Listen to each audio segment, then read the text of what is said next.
Found out this week that back in April, well, I guess several months before then, but back in April was when they made the first video about it. But Linus Tech Tips, a YouTuber that I kind of admired and like I appreciated the candor with which he spoke on his live stream or whatever. And I've always kind of related to him and everything. I found out he bought a fucking private jet. Yeah, And the thing is, like, he's had people recently leave the company and then be very public about how, like, hey, when you're, like, filming videos upgrading your boss's third mansion, you start to wonder, like, when am I going to be able to buy a house for me? Yeah, that's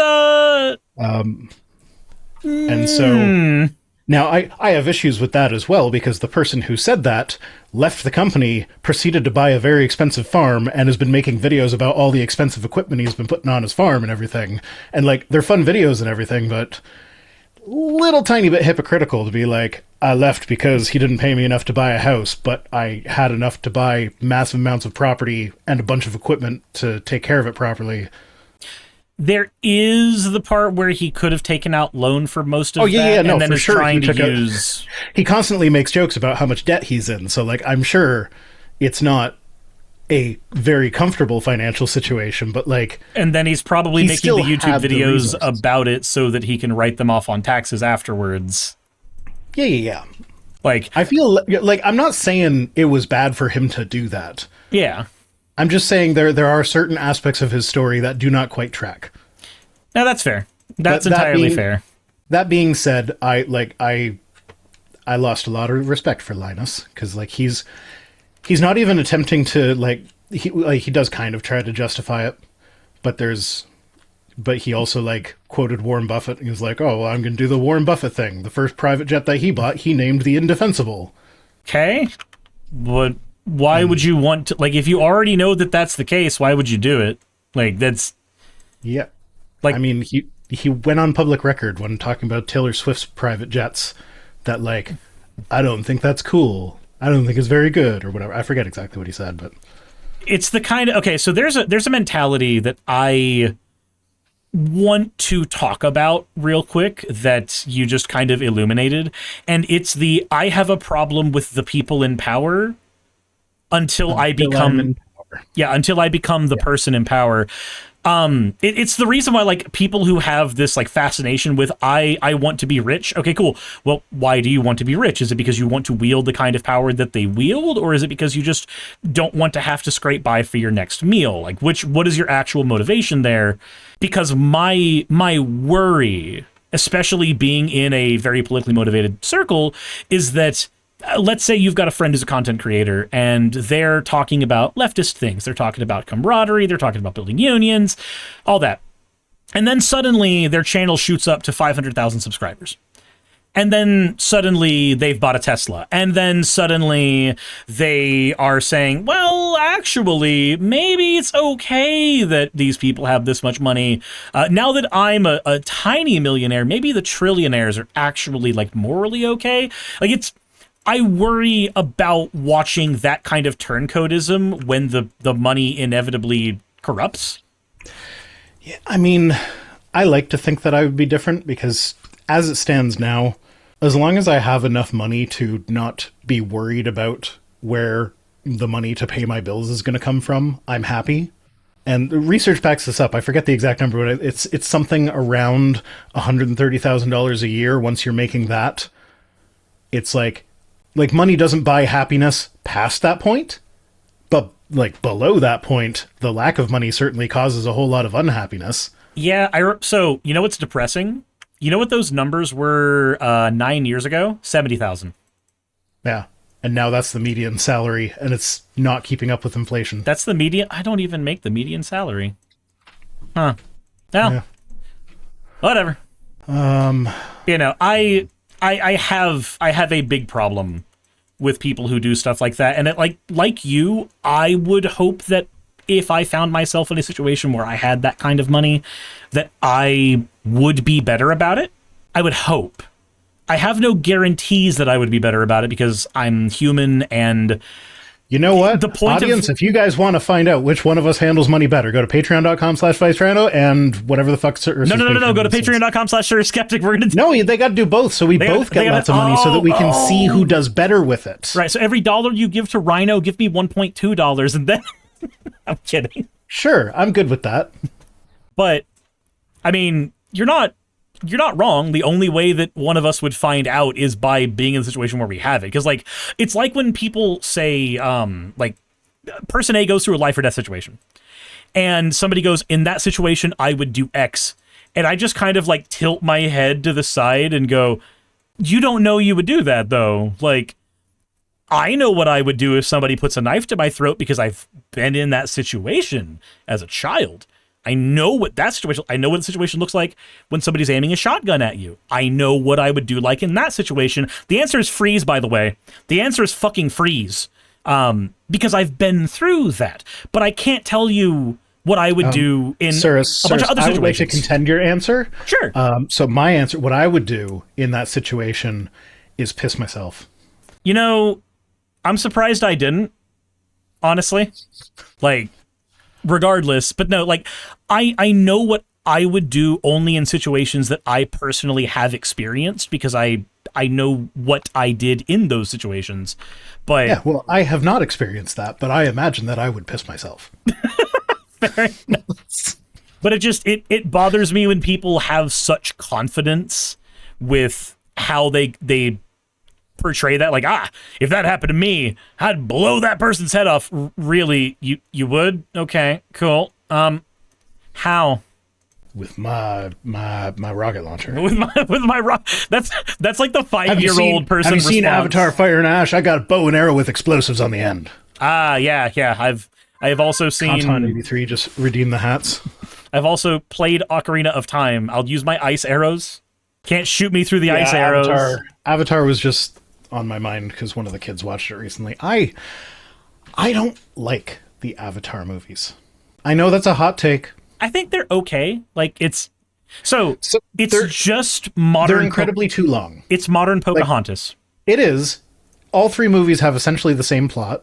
Like, while I was watching the third one with the kid on and off, I didn't get to see the whole thing because I had things to do. But like, I was predicting plot beats that would happen later, and then I come back in later, I didn't see any of the stuff in the middle. I'm like, hey, that's that thing that I predicted. Because it's the same movie over and over again. Yeah, it's which is fine. It's because the movie is Who's the Savage. Like, that's the movie that you've made, is Who's the Savage. It's a no-thinky entertainment movie.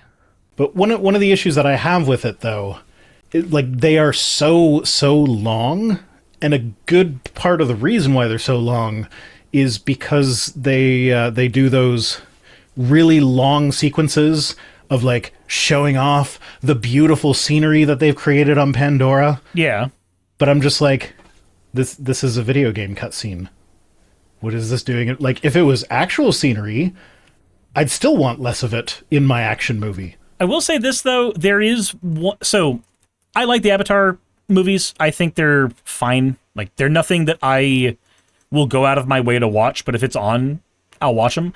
However, there's one thing that I really like, and it's the Na'vi language, because there is an entire cottage industry around making music with lyrics with the Na'vi language, and that shit is fantastic. You want to open the can of worms about the music with Avatar? Sure, why not? Do you know what fucking James Cameron did with the music of Avatar?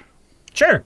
For the first movie, in the pre-production stages, they hired who did the music on it? Was it Howard Shore? I don't know. Okay, because I'm talking about the fan-made industry. Yeah, I know, but I'm talking about the actual movie.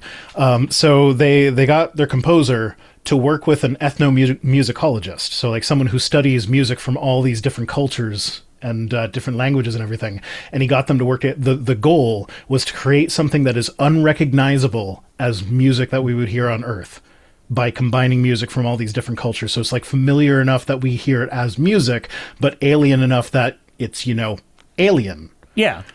They threw out everything they created because, oh no, that doesn't sound familiar enough. Well, of course it's not going to. Yeah, and then we just ended up with the normal orchestral score, which, like, there are a couple microtonal drop-offs at a couple points, but aside from that, all the ethnomusicology stuff got thrown out. And they even went so far as, like, in the if you buy the art book, they have created musical instruments for the Na'vi people that, to the best of my knowledge, have never appeared on screen, but they, like, had all this lore about all these musical instruments that they had to create these sounds that the composer and the ethnomusicologist were creating, and then they didn't use any of those sounds. And that makes me angry.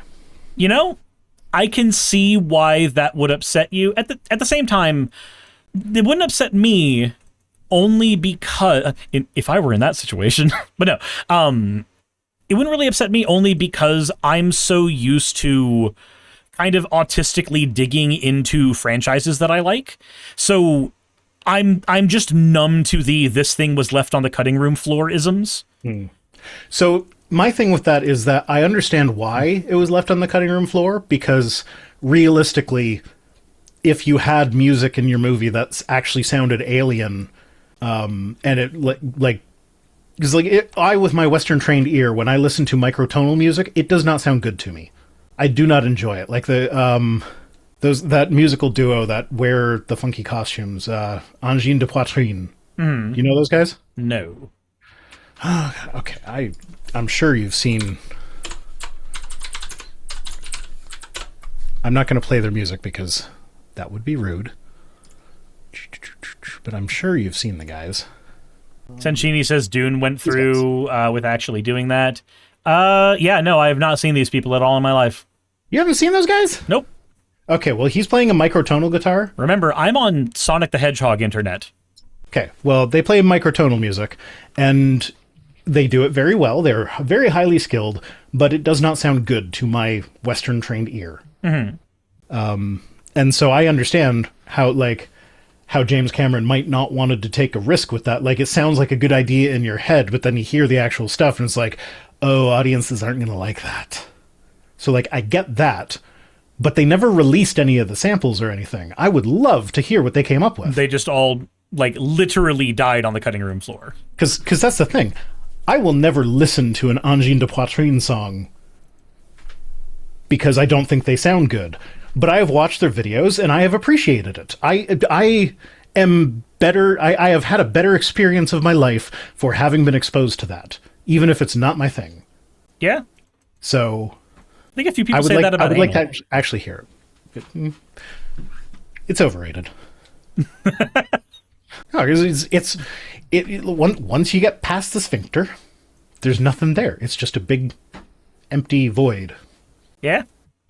So it's like there's not. I prefer to have sensations. So anyway.